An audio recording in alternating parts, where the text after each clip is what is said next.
Listen to this awesome story, The Night Shift by Digital Ink at SendMe Goodies. Visit our TikTok shop or visit our website at www.sendmegoodies.com for awesome merchandise, t-shirts, hoodies, sweatshirts, and more. And listen to our SendMe Radio while you shop for awesome content. SendMe Radio is an internet streaming radio station. Download today from the App Store. To everyone on the job, I know it's not easy, but amidst the many challenges you show up every day, continue to be consistent and God will surely reward you. Now listen to this awesome story and be encouraged. Ada, a seasoned travel nurse, was well acquainted with the hectic pace of London life. She knew how hectic life in the city could be, and even more challenging her career as a travel nurse, working on the night shift. She often felt burnt out, however, no one to complain to, as her colleagues were all facing their own individual challenges. Staff shortages and lack of sleep, nevertheless, they showed up with a warm smile and a cup of tea to keep them going. Yet, for Ada, navigating the maze of the night shifts at a bustling city hospital remained a daunting task. Her latest shift was a grueling marathon of non-stop emergencies that stretched into the early hours of the morning. Exhausted, Ada boarded the 7 a.m. train out of the busy King's Cross station alongside several colleagues. The city's congested public transport system made driving your own personal vehicles almost redundant. And furthermore, she was even too exhausted to concentrate on driving. As she boarded the train, she almost immediately drifted off into a very deep sleep. It was almost as if she couldn't wait to board so that she could get to bed. Have you ever been on the train early in the morning and see heads nodding, mouths drooling, and people falling from their seats? Just know, they are more than likely coming off the night shift. Wearing her sky blue scrubs, thought she tried to use her coat to cover it, Ada and slumped against the window, her ID badge swung in rhythm with the train to its own tune. Her neatly tied ponytail had loosened by this, framing her tired face with wispy strands. Nearby, a group of doctors and nurses from the same shift sprawled across the train seats, their collective snoring forming a strangely comforting chorus against the train's rumble. All the other people who had freshly boarded the train stood back and shared occasional glances as they buried their heads in their morning newspaper. Some had their headphones on, others just stared blankly ahead of them as if nothing nor no one else existed. As the train clacked along, all the crew from Ada's previous shift were deep in sleep, far from the chaos of the emergency room. Unbeknownst to Ada, she was speeding past her intended stop, lost in much-needed slumber. As the train doors opened and closed, mind the gap, the popular phrase you'll hear on the London Underground train. However, Ada was in another world, oblivious to anything that was happening around her.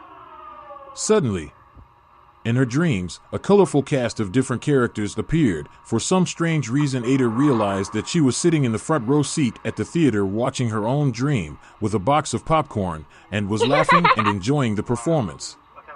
First up was Sir Snores-a-Lot, a portly, mustachioed doctor whose snores shook imaginary surgical tools in the empty operating room.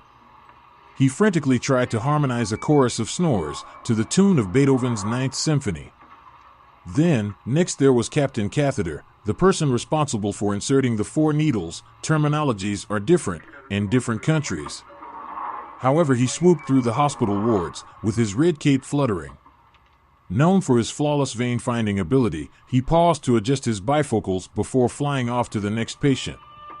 Then there were the twin dietitians, Salty and Sweet, who were bickered endlessly at each other over the hospital menu. Their animated debate escalated, turning the cafeteria into a battlefield of everyone tossing food back and forth.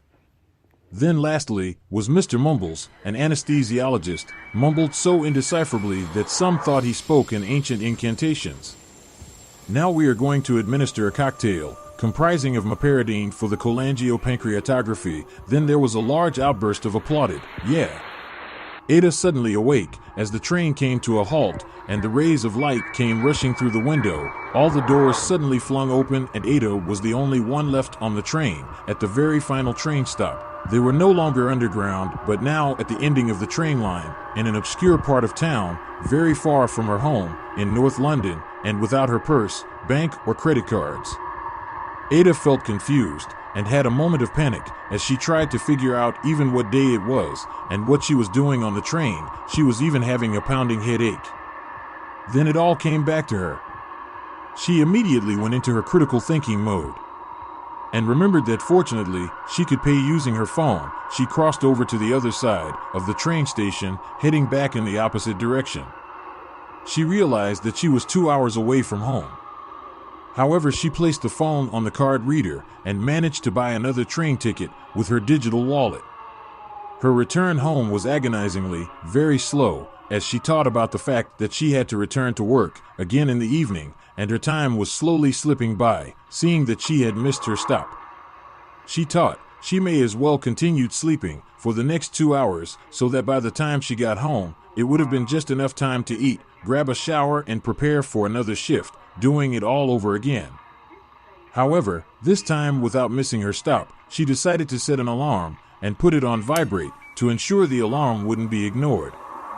Despite the fatigue, Ada tackled her day with resilience, her mind often returning to her morning ordeal as she laughed and shared what had happened with her colleagues over a cup of tea during their 3 a.m. downtime, and suddenly they had to chase off to a code blue announced over the telecom.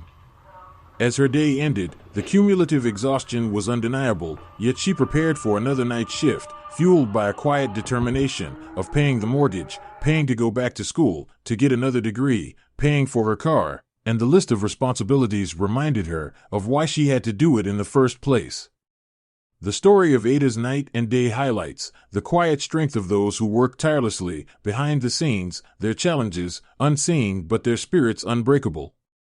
This not only happens in the world of nursing, but with so many other occupations that require us to work at nights or even during the days. Remember to take care of yourselves, rest when you can, and eat healthy. At the end of the shift, Ada jumped on the train, and as the train neared its destination, reality began to seep back. However, this time her alarm had woken her up. The rising sun cast a soft glow on her colleagues' faces as they awoke. Together, they shared a moment of laughter and fatigue, stepping off the train, ready for another day after a brief respite.